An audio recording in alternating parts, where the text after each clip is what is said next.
What's on, ladies and gentlemen? My name's Ross, I like games, and today, well, I told you there were two anomalies that had yet to actually be shown from the upcoming Worlds Collide. And I told you that I was going to wait until the last two had been revealed, and then I was going to do a video about both of them, and ladies and gentlemen, when I said it, I meant it. Unfortunately, one of them has been shown, and it looks amazing, and I want to talk about it, so I'm going to do a video about it, because I'm so gosh darned excited. Now, shout out over on the Facebook group to Jonathan Sugiyama, who has gone and shown us Timequake. Now, we did actually see some artwork for this on a previous news article from FFG. Cannot find the article as I look now, but I should have the artwork saved somewhere. If I can find it, it's on the screen right now. If it's not on the screen right now, I'm sorry I couldn't find it. I suck. I'm sorry I failed. Please don't hate me. Please keep watching. So, one thing first. Yes, we have seen that creature before. It was on Wild Wormhole, which makes me feel a little bit sorry for it, right? Because, really? Really? It's not having any luck. We've seen it twice now, and both times it's being sucked into some kind of terrible wormhole. Oh, that's just mean. Hey-ho. We've not just seen him kind of chilling. In Wild Wormhole, desperately grabbing onto something as he gets sucked into a vortex in the sky. In Timequake, has apparently lost his grip and is being sucked into a vortex in the sky. Boo. Also, just as a quick side note, it is not Fuzzy Gruen. I thought it was Fuzzy Gruen too, but after having looked and compared them, you can see they are not Fuzzy Gruen. Well, they're not the same creature. One of them is Fuzzy Gruen, the other one is not Fuzzy Gruen. We are, of course, getting a Fuzzy Gruen plush, which is coming out for the Vault Tour prize wall fairly soon, and I'm psyched about that. But as it stands at the moment, different creatures. This is being affectionately referred to as Opie, as in OP, Organised Play. Doesn't have a name, doesn't have its own card. You know it will in the future. The legend is growing. So with all the preamble out the way, what does this card actually do? Well, firstly, it gives you an amber bonus, and that's fairly lovely. And secondly, when you play it, you shuffle each friendly card in play into your deck, and you draw a card for each card shuffled into your deck this way. I absolutely adore this card. And it's not just for the artwork. Well, let's be clear, right? The artwork here is pretty gosh darned phenomenal. No, ladies and gentlemen, this is a great card. Now, something that must be pointed out right at the beginning here. You ready?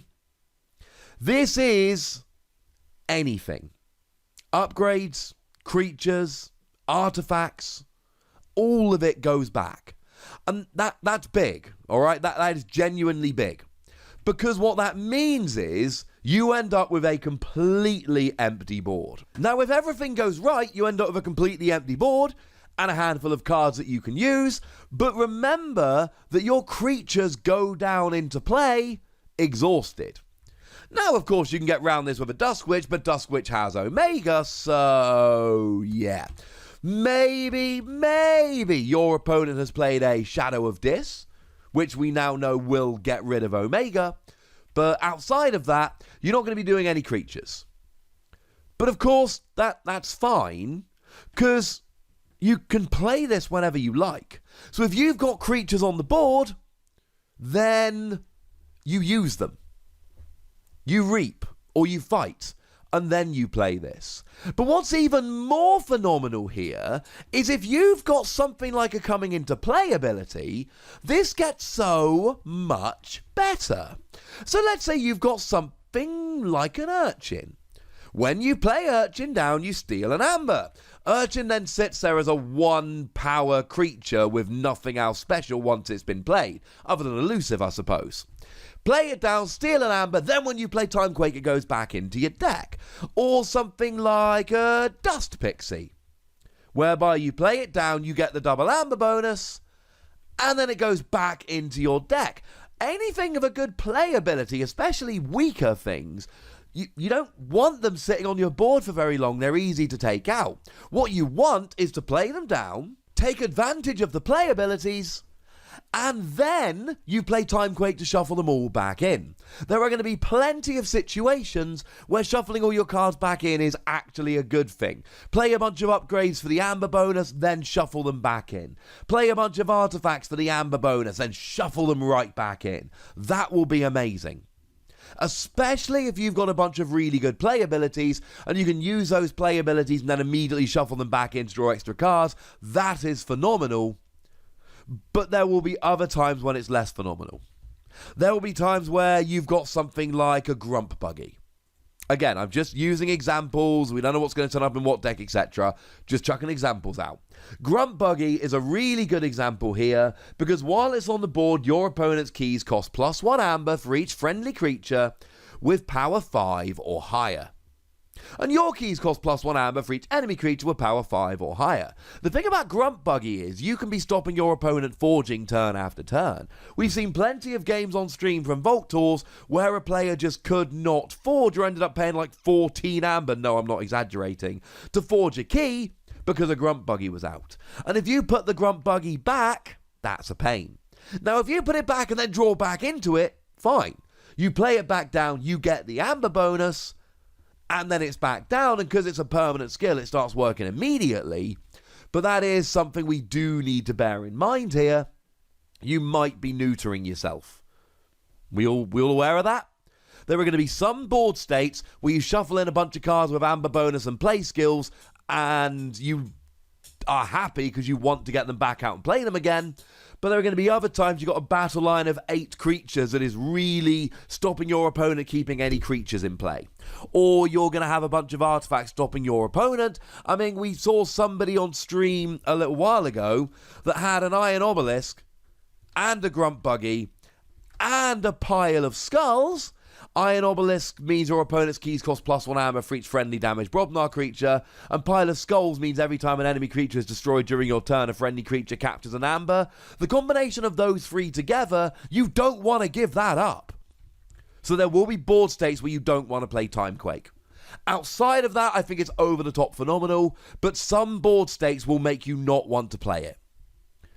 But then, of course, what you're doing is drawing a bunch of cards. You are shuffling 10 cards in and then drawing 10 cards. In terms of pure draw, it's almost unbeatable. In terms of pure draw, we're up there with Martian Generosity and Library Access levels of draw here. That's the area we're in. Library Access lets you draw a card for every card that you play. And this reminds me a lot of Martian Generosity, because Martian Generosity, you lose all your amber and draw 2 cards for each one you lose. Here, you lose all of your cards, but they go back into your deck and draw 1 for each one you lose. But it's less harsh than losing all your amber, which is why you only get 1 per card rather than 2 per amber. And this will draw you a huge amount of cards. And now I could use Key Abduction as an example here, but we know that Mars isn't going to be in this set. So how about we use a very similar card that we know is going to be in the set? How about Data Forge? If you can get yourself a Logos version of Timequake in a deck with Data Forge, this is over the top good. And some people will. Might not appear in too many decks. Remember that the anomalies can appear in any house whatsoever, so even though the Timequake I'm showing you is a discard, it's the only one that's actually been seen out in the wild. Get it? Because of the wormhole? I'm here all week. Seriously, I'm going to be making Keyforge videos like every day. There's way too many things to talk about right now. But my point is, Data Forge lets you forge a key at +10 amber, reduced by 1 for each card in your hand. Well, if you've got Data Forge in hand, and you've got, say, 14 cards on the board, all of a sudden, you're shuffling 14 cards into your deck and drawing 14. That means ignoring all the other cards in your hand, you're actually drawing at -4 current cost. So you're forging at 2 amber, except you're getting 1 from playing the Data Forge. So if you've got 1 amber, you'll be fine. That's the kind of play people are going to make with this.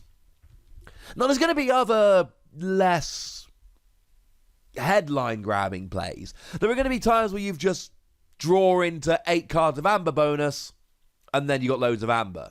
Or there are going to be times where you shuffle in 6 artifacts to get 6 creatures and you build up a really nice battle line. Or there's going to be times where you draw into the 3 perfect artifacts to slow your opponent down and they don't win the game. This is not a guaranteed card. This is a gamble. You might end up with worse cards in your hand than you had on your board. And this is not a card you're always going to want to play. The irony is, this is going to be a card whereby, even though it's got an amber bonus, there are going to be plenty of times you discard it. It's an anomaly. They're really rare cards. It's got an amber bonus, and there will be plenty of times you discard it without playing it, because you are completely wiping your board. But then when you're done wiping your board, you've got a gigantic hand of cards, and maybe you've got something like a Data Forge, or maybe you just play down a whole bunch of cards, get a whole bunch of amber, use a bunch of play skills, etc. I love this card, and there are always things that you're searching for. One of the things I'm searching for in Worlds Collide is Logos Timequake with Data Forge. So if anyone gets one of those decks and wants to help out, their favourite Keyforge commentator, just saying I'm here. But ladies and gentlemen, I would love to know what you think about Timequake, so let me know in the comment section. Go nuts! Be nice. And then make sure you like this video, subscribe to this channel, and follow me on Twitter at the Wossy, where we do talk a lot about Keyforge, but also any other games that take our fancy. And do consider checking out patreon.com/PTCGradio, where you can support the channel, get weekly bonus podcasts, etc. But by far the most important thing, as always, look after yourselves till next time, would ya? Thank you very much for watching. My name's Ross, and you've been watching Wossy Plays.